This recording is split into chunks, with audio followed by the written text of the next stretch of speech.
aux arrêts, comme c'est le cas pour Ombalo, et restituer le pouvoir à qui de droit. Si c'est cet acte qui est posé, alors oui, on dira que c'est une armée républicaine, une armée qui est là au service de la démocratie, au service du peuple.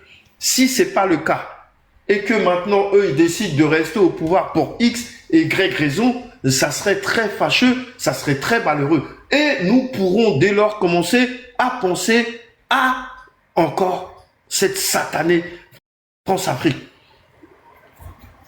Et qu'on le veuille ou non, elle est bien là. Elle est chevillée au corps de tous les pays africains noirs.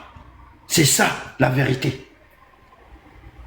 On ne peut pas se départir de cela et il serait une grave erreur d'éviter d'en parler pour X et Y raison. Et justement, si les Gabonais inlassablement répétaient quotidiennement que oui, c'est la France qui est derrière ce qui se passe chez eux, peut-être que le peuple aurait refusé de sortir remuer les fesses pour accueillir Emmanuel Macron pour 2000 francs CFA, alors qu'on vient de leur exprimer qu'on a détourné 4000 milliards sous leurs yeux, à leur détriment, et qu'ils n'aient pas levé un seul petit doigt. On doit parler de cette satanée France-Afrique. On doit en parler aussi souvent que cela est nécessaire pour que les gens comprennent. Pour que les gens comprennent.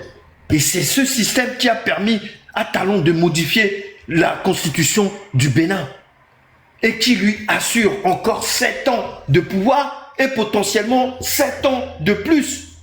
Cette élection ne doit pas avoir lieu parce qu'il n'y a pas de candidat en face. Dans quel pays on fait des élections présidentielles sans candidat qui s'oppose? Il n'y a qu'un seul candidat.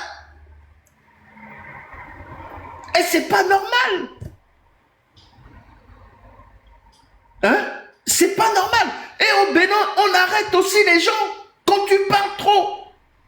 C'est fait de manière subtile, sinueuse, pernicieuse, sournoise. Mais c'est la même chose.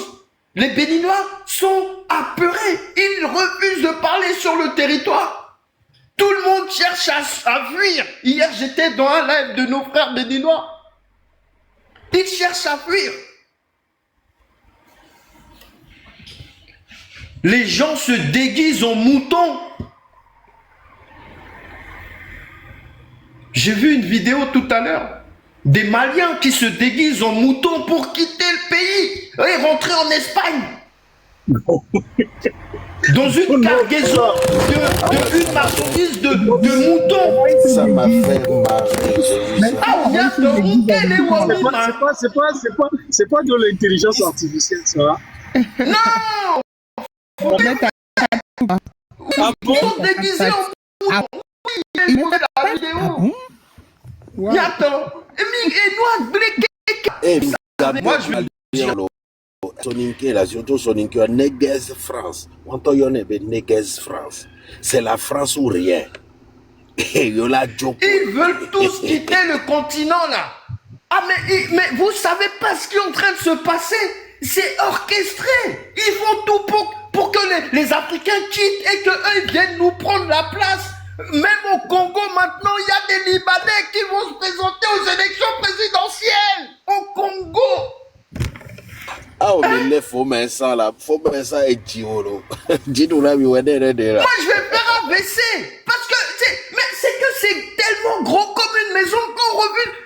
Au Bénin, hier, j'étais chez mes frères béninois. Ils montaient sur le panel pour dire c'est fini. Moi, je veux quitter. Les gens, ils vendent tout pour partir ou en France, au Canada. Mais c'est fait exprès. Ils veulent qu'on quitte tous là-bas. Ils vont prendre notre place. Ils vont nous laisser ici. Est-ce que vous savez dans quel état est la France actuellement? La France est en train de couler. Il y a 2 500 000 personnes qui ont quitté la France en une année. 2 millions, vous imaginez? C'est énorme.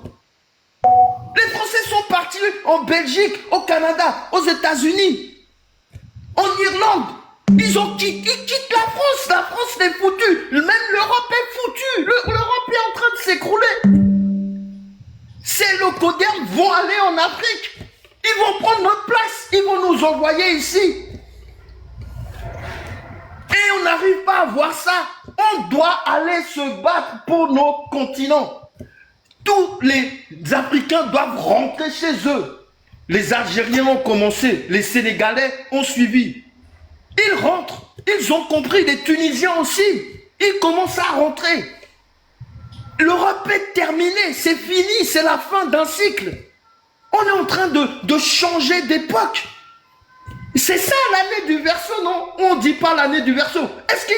Pourquoi les Noirs, ils n'arrivent pas à comprendre? C'est ça. Le grand changement. Il y a un chambardement planétaire qui est en train de se jouer sous nos yeux.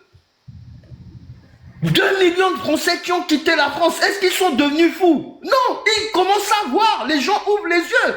C'est la merde en France. La révolution n'est pas loin. Oh, mais il faut mettre ça là. C'est grave. Mais ce qui se passe, c'est terrible. Oh. Faut les gens, ce qui se passe, c'est terrible. Il faut mettre ça. Il faut mettre ça. Viens aussi. Viens aussi. Allez. Sérieux? AVC, là. Politique, il y avait les périodes. C'est grave, hein. Faut dire nous là, pas ça balolo, madame Elise, pas ça balolo. Rien que les faux maisons, elle a déjà la voix les filles. Ok. Qu'est-ce que je veux dire? De toute façon, je posais la question hier de savoir dans les pays francophones, est-ce qu'il y a un pays francophone dans lequel où tout va bien, les gens sont tranquilles? Non. Et on m'a dit non. Donc, je ne suis pas étonnée, mais bon, le Bénin à qui on faisait confiance en disant que tout serait bien, si le Bénin est dans notre cas, c'est foutu. Hein.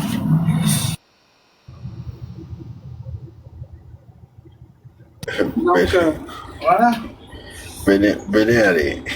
Moi, je leur ai dit, ça fait un moment que j'ai eu cette discussion avec quelqu'un. Je dis, les gars, préparez-vous à la révolution chez vous. Organisez-vous. Sinon, les Kadiom Djadjok Bédéo. Bientôt.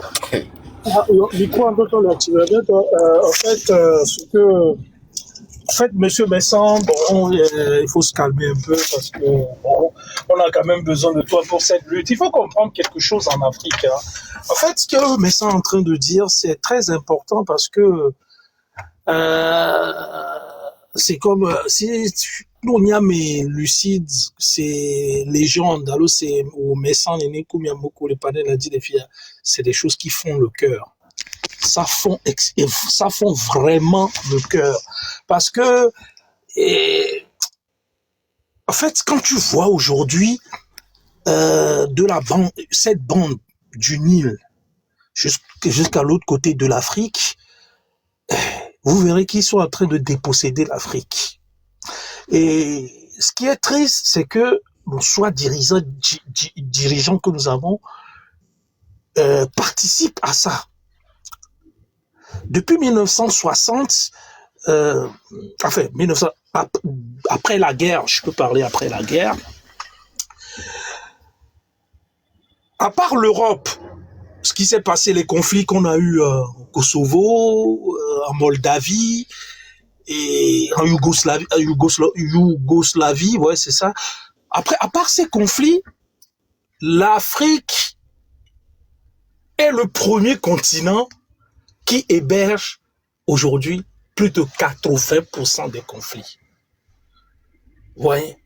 C'est pour ça que moi j'apprécie énormément ce panel, parce que il y a beaucoup qui ouvrent leur panel aujourd'hui, qui pensent que c'est CNN ou c'est Fox News, et qui pensent qu'ils font de la politique ou qui comprennent la géopolitique, alors que c'est deux choses complètement différentes. On peut parler de la vie quotidienne des pays, mais il y a certaines choses qui sont profondes qu'il faut comprendre.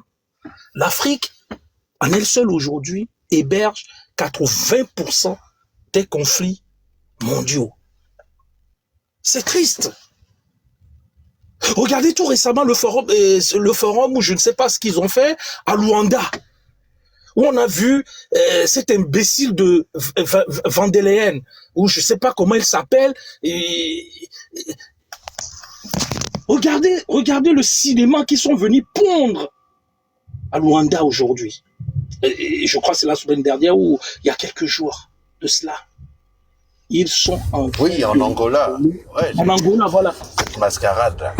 Ils sont en train de nous voler le continent. Regardez tout ce que l'Afrique a subi comme guerre. La guerre d'Algérie, l'indépendance, même en Angola. La guerre d'indépendance, Mozambique, même en Guinée-Bissau. Regardez la guerre du Biafra, la guerre qu'il y a eu au Libéria, Sierra Leone, la crise post-électorale de la Côte d'Ivoire. Regardez toutes ces rébellions de Touareg et ces djihadistes au Mali.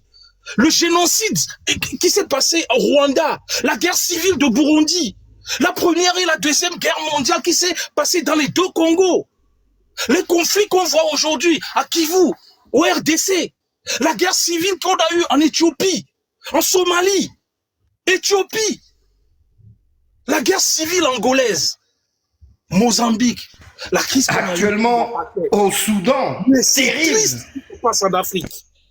C'est triste vraiment ce qui se passe en Afrique. En fait, nous, cette génération, quand même, si je peux dire, ouvert d'esprit, qui appréhende ces choses, franchement, Bidola Ondé. C'est pour ça, moi, j'ai dit que normalement, cette lutte qu'on fait au Togo doit être une lutte qu'on doit ramener à la... Faut pas oublier les Afrikaners qui sont partis, les gens là qui sont partis s'approprier des terres en Afrique du Sud.